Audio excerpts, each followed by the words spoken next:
చోడవరం మండలం Narsapuram revenue Duddupalem bus stop back side ముందుగా అందిన సమాచారం మేరకు flying squad team number 4 B Satyam Naidu ఆధ్వర్యంలో తనిఖీలు చేయగా దుడ్డుపాలెం బ్యాక్ సైడ్ ఇటుకల బట్టి పాకలో అక్రమంగా నిల్వ ఉంచిన 120 మద్యం బాటిల్స్ను విడిగా గోనె సంచిలో ఉన్న 78 బాటిల్స్ ఉండడంతో చోడవరం సిఐ ఎస్ఐ సిబ్బంది కలిసి పట్టుకోవడం జరిగింది.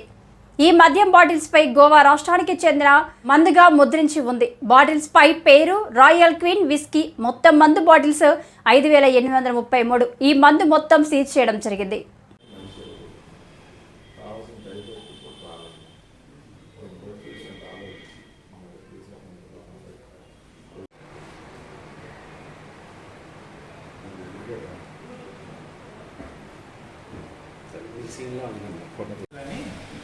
గోవా స్టేట్లో తయారైనట్టు గోవా స్టేట్లోనే అమ్మాలి అన్నట్టు దానిపైన ఒక స్టిక్కర్ అతికించి ఉందండి.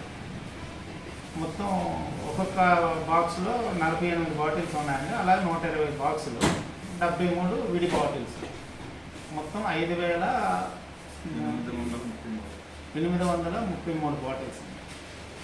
ఒక్కో బాటిల్లో 180 ml ఉంది మధ్యలో.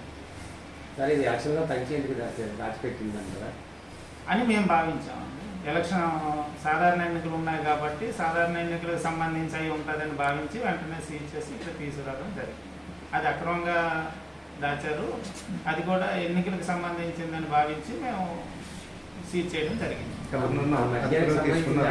లేదండి, తదుపరి విచారణ పోలీసు వాళ్ళు విచారణ చేస్తున్నారు. ఇంకా ప్రస్తుతానికైతే లేదండి. అది మరి పోలీసు వారిని మేము పోలీసు వారికి అప్పగించడం జరిగింది. తదుపరి విచారణ వాళ్ళు చేపట్టి తదుపరి చర్యలు వాళ్ళు తీసుకోవడం జరుగుతుంది. నా పేరు సత్యనారాయణ అండి. నేను flying squad team number 4 Chodavaram constituency, Chodavaram మండలం. ఈయన ఏఎస్ఐ గారు మా టీం మెంబరు, ఈయన పీసీ గారు మా టీం మెంబరు. మేము మా విధుల్లో భాగంగా రాత్రి రాయపురాజుపేట దగ్గర వెహికల్స్ చెకింగ్ చేస్తున్నాము. చెకింగ్ చేస్తుండగా మాకు ఒక క్రెడిబుల్ ఇన్ఫర్మేషన్ వచ్చింది, పలానా ప్రదేశంలో లిక్కర్ స్టోర్ చేసి ఉందానని. ఇమీడియట్గా మేము అక్కడికి వెళ్ళి చెక్ చేయడం జరిగింది. చెక్ చేయగా అక్కడ భారీ మొత్తంలో ఈ మద్యం బాక్సులు సుమారుగా ఒక 120 బాక్సులు ఉన్నాయి. అవి కాకుండా ఒక 73 విడిగా బాటిల్స్ ఒక గోల్డ్ సంచిలో ప్యాక్ చేసి ఉన్నాయి. వెంటనే దాన్ని తీసి మేము పై అధికారులు కూడా ఇంటిమేషన్ ఇవ్వడం జరిగింది. వెంటనే అక్కడికి సిఐ గారు, ఎస్ఐ గారు వచ్చి అందరం కలిసి తెచ్చి ఇక్కడ పోలీస్ స్టేషన్కి